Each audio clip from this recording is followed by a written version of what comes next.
अस्सलाम वालेकुम, मैं हूँ नादिया तनवीर और आप देख रहे हैं all about baking by Nadia Tanveer. जनाब, आज की वीडियो बहुत ख़ास है। मैं आपको पैन रिलीजिंग एजेंट, जिससे आपका केक आराम से बाहर निकल आता है एक पैन से, वो घर में बनाते हैं कैसे हैं वो सिखाऊंगी। और आपके सबसे इम्पोर्टेंट सवालों के जवाब के नादिया, आपका स्टैंड मिक्सर कौन सा है, आप कौन सा बीटर यूज़ करती हैं, आपका अवन कौन सा है, ये मैं आपको बताऊंगी। और ये भी बताऊंगी कि मैं ये क्यों यूज़ कर रही हूँ, और अगर आपने लेना है तो आपको क्या चीज़ देख के लेना चाहिए।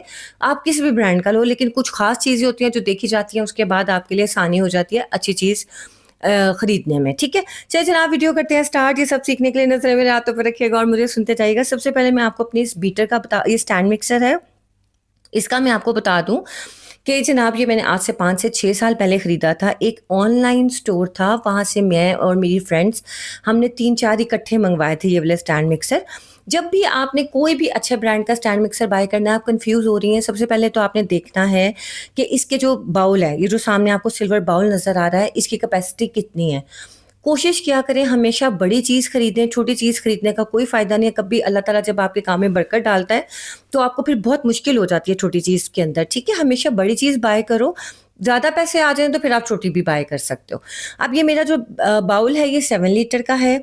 और हमेशा जो स्टैंड मिक्सर होता है उसके साथ ये 3 रॉड्स आते हैं। ठीक है, मैं आपको बताती हूँ, हर रॉड का नाम डिफरेंट है और उसका काम भी डिफरेंट है। सबसे पहले तो जनाब इसे कहते हैं पैडल अटैचमेंट। ये यूज़ किस लिए की जाती है, ये यूज़ की जाती है जिसमें आपने बटर क्रीम बनानी हो, ये उसके लिए इस्तेमाल होता है। और ये जो मेरे हाथ में है, ये विस्क अटैचमेंट है और ये हुक अटैचमेंट है। जो हुक अटैचमेंट है वो डोज के लिए इस्तेमाल होता है, जैसे पिज़्ज़ा डो है, आपकी सिनेमन है, सिनेमन रोल बना रहे हो, या आप वो बना रहे हो डोनट्स वगैरह। अच्छा, ये नीचे से ना इसका थोड़ा सा सर्कल टूट गया था, इसलिए आपको इसकी शेप थोड़ी फ़र्क लग रही होगी। और जो विस्क अटैचमेंट है, उससे आमतौर पे हम केक्स बनाते हैं, अंडे बीट करने के लिए इस्तेमाल होता है। अच्छा, हम जब बटर क्रीम बनाते हैं, हम विस्क अटैचमेंट से भी बना सकते हैं, लेकिन उससे क्या होता है, उसमें बहुत ज़्यादा एयर इनकॉर्पोरेट हो जाती है। जब आप बटर क्रीम को केक पे अप्लाई करते हो, उसमें छोटे छोटे सुराख हो जाते हैं, इसलिए हम उसको यूज़ नहीं करते। हम पैडल अटैचमेंट को प्रेफर करते हैं बटर क्रीम्स बनाने के लिए। ठीक है, उससे हवा इतनी ज़्यादा केक के अंदर नहीं जाती, अगर जाती भी है तो बड़े बड़े बबल्स उसके अंदर नहीं आते हैं। ठीक हो गया। बाउल की कैपेसिटी मैंने आपको बता दिया 7 लीटर, कम से कम 7 लीटर का बाउल जिसका हो, आपने वो लेना है। और कोशिश करो कि जो 2 बेस्ट ब्रांड हैं स्टैंड मिक्सर के, किचन 8 और कैनवुड, अगर आप वो खरीद सकते हैं तो सबसे बेस्ट है। कि वो महंगे ज़रूर हैं, लेकिन वो ज़िंदगी के साथ चलते हैं। जैसे नानी दादी के ज़माने की कोई चीज़ जहेज की होती है ना, जो अब तक मौजूद होती है, इसी तरह आपका कैनवुड या किचन 8 का स्टैंड मिक्सर ख़राब नहीं होता जल्दी से। 20-20 30-30 साल गुजर जाते हैं आराम से। ठीक है। अच्छा जी, पहले मैं यूज़ करती थी जी वेस्ट पॉइंट का स्टैंड। ये जो मेरा हैंड मिक्सर है, मेरा वेस्ट पॉइंट का था, वो हो गया ख़राब। अभी तक वेंडर के पास है, सही होने गया, अभी तक सही होके नहीं आया। इस बात को भी 6 महीने गुजर गए हैं। अच्छा जी, ये जो मैंने मंगवाया है, ये है जी एनडी नेशनल का। और मैंने भी रिस्क ही लिया था। ऐसे में बोलूँ कि भई मुझे इसका बड़ा पता था, इस ब्रांड का मुझे वाक़ई नहीं पता था। मेरी फ्रेंड ने मुझे ये मंगवा के दिया, अल्लाह ताला उसको बहुत आसानियाँ करे जो मेरे लिए करती है। आपने हमेशा ये चीज़ सोचनी है, देखनी है कि जब भी आपने कोई स्टैंड मिक्सर बाय करना है या हैंड बीटर आप बाय कर रहे हो, आपने देखना उसके रॉड्स जो हैं वो बड़े होने चाहिए। छोटे रॉड्स वाला आपने हैंड बीटर यूज़ नहीं करना। कम से कम भी 3 इंच उसकी ज़रूर लेंथ हो, जो कि रॉड्स हैं ना बीटर के, वो कम से कम 3 इंच हो, ताकि वो आपकी चीज़ को अच्छा बीट करें। अगर आप 8 अंडे यूज़ कर रही हो, 10 कर रही हो, तो आपके बैटर के अंदर अच्छे से डिप हों। इतने छोटे-छोटे से होंगे, वो बिल्कुल अच्छा नहीं बीट करेंगे आपके बैटर को। ठीक है? इसके साथ ये 2 अलहदा से रॉड्स आती है, जिनको हम डो मेकिंग वाली रॉड्स भी कहते हैं।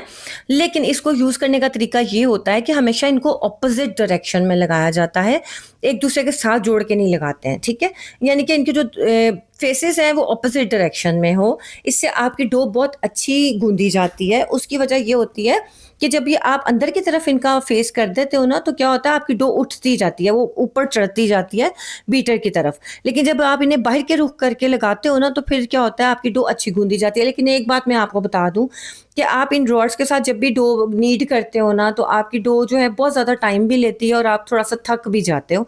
तो उसके लिए स्टैंड मिक्सर बेस्ट है। और जब आप स्टैंड मिक्सर बाय कर लेते हो, ज़िंदगी आसान हो जाती है।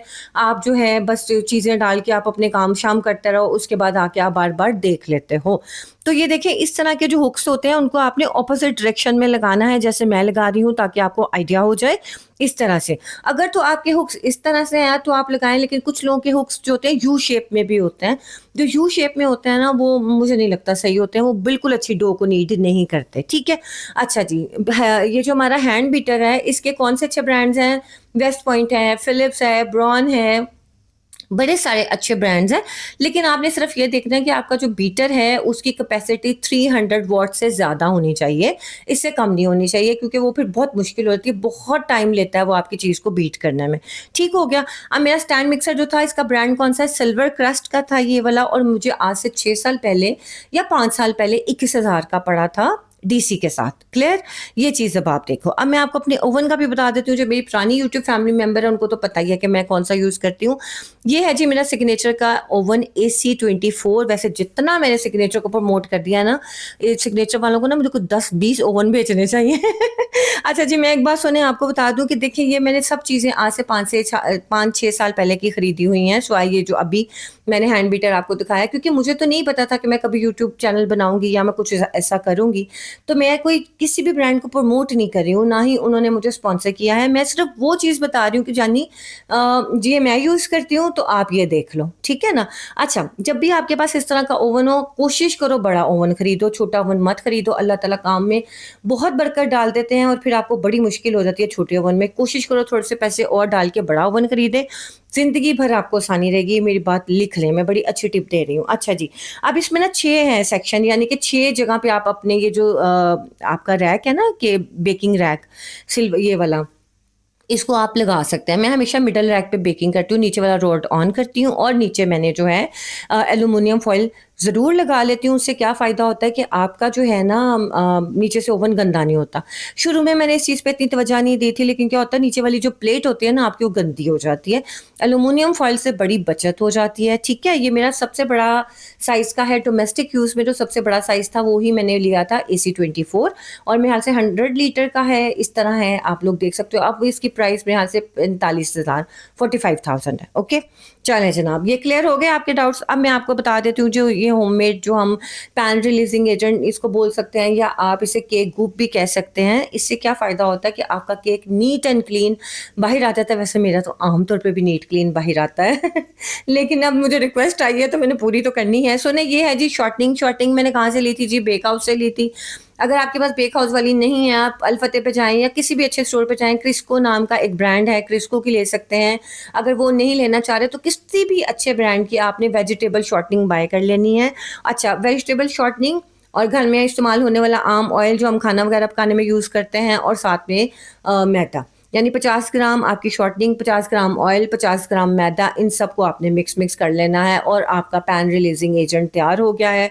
और आप जो है इसको बस मिक्स करोगे, दैट्स इट। और इसके अलावा कोई मसला आप मतलब आपके लिए बहुत आसानी हो जाती है। अच्छा जी, अब आप इसको ज़रा गौर से सुन लें कि आपने इसको सेव कैसे करना है। देखिए, आपने जब भी इसको इस्तेमाल करना है, थोड़ी देर के लिए रूम टेम्परेचर पे रखा, इसको यूज़ कर लिया और उठा के इसको वापस फ्रिज में रख दिया। गर्मी सर्दी आप इसको फ्रिज में रखें। अगर तो सर्दियाँ हैं, सर्दियों का मौसम है, फिर तो रूम टेम्परेचर भी पड़ा रहे, कोई मसला नहीं है। लेकिन गर्मियों में आजकल का जैसा मौसम है, आपने बिल्कुल इसे रूम टेम्परेचर पे नहीं रखना, आपने इसको फ्रिज में रखना है। अच्छा, अगर आप फ्रिज में रख रहे हो और आप निकालते हो थोड़ा हार्ड हो गया, तो थोड़ी देर के लिए रूम टेम्परेचर पे रखिए, नॉर्मल होगा।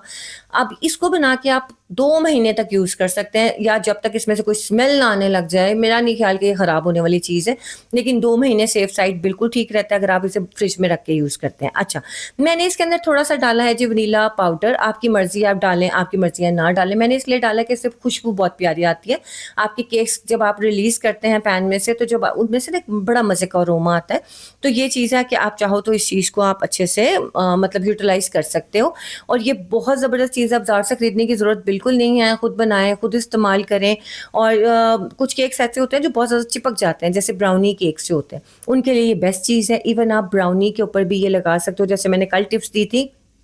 उसी तरह आप ये वाला जो पूरा मिक्सचर है वो भी अपने ब्राउनी पैन के अंदर लगा सकते हो, बेहतरीन रिजल्ट आएगा। ठीक है। अच्छा जी, सबसे आखिर में बहुत बहुत बहुत शुक्रिया दिल से कंज़ा को इतनी प्यारी दुआएं देने के लिए। मेरा दिल खुश हो गया। जज़ाकल्लाह खैर। अल्लाह ताला ये सब दुआएं जो आपने नेक नियति से मुझे, मेरी बेटी को दी हैं, अल्लाह ताला आप सबको ये दुआएं पलट के उसी तरह अल्लाह पाक आपके लिए भी आसानियाँ करें, जैसे आप मेरी ज़िंदगी में दुआओं के ज़रिए करते हैं। Thank you so much. इंशाल्लाह अच्छी सी प्यारी सी वीडियो के साथ फिर हाज़िर होंगी। अपना ख़्याल रखिएगा। अल्लाह हाफ़िज़।